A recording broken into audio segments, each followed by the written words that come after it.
నమస్కారం. కార్తీక మాసంలో మీ పిల్లలు నాన్ వెజ్ లేదని చెప్పి గొడవ పెడుతున్నారా? ఈ రెసిపీ అయితే ఒకసారి ట్రై చేయండి. వెజ్‌తోననమాట. 2 అరటికాయలను తీసుకొని శుభ్రంగా కడగాలి. ఈ ముక్కలు నల్లబడకుండా ఉండడం కోసం బియ్యం కడిగిన వాటర్‌లో కొంచెం కల్లుప్పు వేసి ఆహ్, అరటికాయ తొక్క అనేది కొంచెం సన్నగా తీసుకోవాలండి. మరీ లోతుగా తీయకూడదు.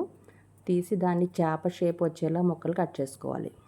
చేప పీస్‌కి ఎలా మధ్యలో హోల్ ఉంటుందో అలా చిన్న హోల్ చేసుకోండి. ఒక అట్రాక్టివ్ కోసం అంతే. తర్వాత 2 టిష్యూ పేపర్ల మీద ఈ ముక్కలన్నీ పరిచి వాటర్ అనేది లేకుండా చేసుకొని పక్కన పెట్టుకోవాలి. పక్కన పెట్టుకొని ఒక ప్లేట్‌లోకి కొంచెం సాల్ట్, అలాగే కారం, కొంచెం ఒక హాఫ్ స్పూన్ కార్న్‌ఫ్లోర్, ఒక చెక్క నిమ్మరసం కూడా వేసి పేస్ట్‌లాగా చేసుకొని ముక్కలకు పట్టించుకొని ఒక 5 మినిట్స్ అలా పక్కన పెట్టుకోవాలి.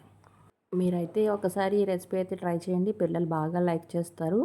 ఎప్పుడూ రెగ్యులర్‌గా కాకుండా మనం ఇష్టంగా చేస్తే మనకు కష్టం అనిపించదు. వాళ్ళకి కూడా కొంచెం ఇదిగా ఉంటుంది.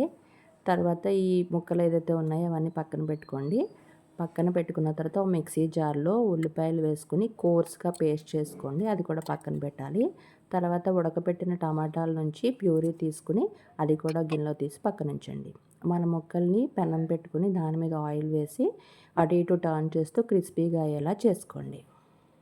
తర్వాత ఒక ప్యాన్ తీసుకొని ఆయిల్ వేసుకొని కొన్ని మెంతులు, కరివేపాకు, అలాగే ముందుగా మనం గ్రైండ్ చేసుకున్న ఉల్లిపాయ పేస్ట్ కూడా వేసి వేగిన తర్వాత కొంచెం పసుపు, ఉప్పు, కారం మీ టేస్ట్‌కి తగ్గట్టు వేసుకోండి. అలాగే వేయించిన జీలకర్ర పొడి, కొంచెం ధనియాల పొడి వేసి ఉల్లిపాయలో ఆయిల్ సపరేట్ అయ్యేంత వరకు వేయించుకోవాలి. తర్వాత మనం ప్యూరీ పెట్టుకున్నాం కదా టమాటోది, ఆల్రెడీ ఉడకబెట్టాం కాబట్టి ఎక్కువసేపు ఉడకబెట్టడం అవసరం లేదు.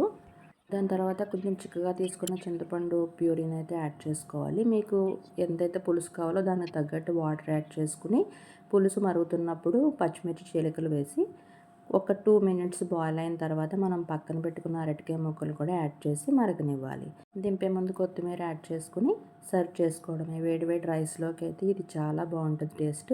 సేమ్ చేపల పులుసు టేస్ట్ అయితే వచ్చింది. మీరు కూడా ట్రై చేయండి ఒకసారి ఇంట్లో. That's it for today. Thank you. By by.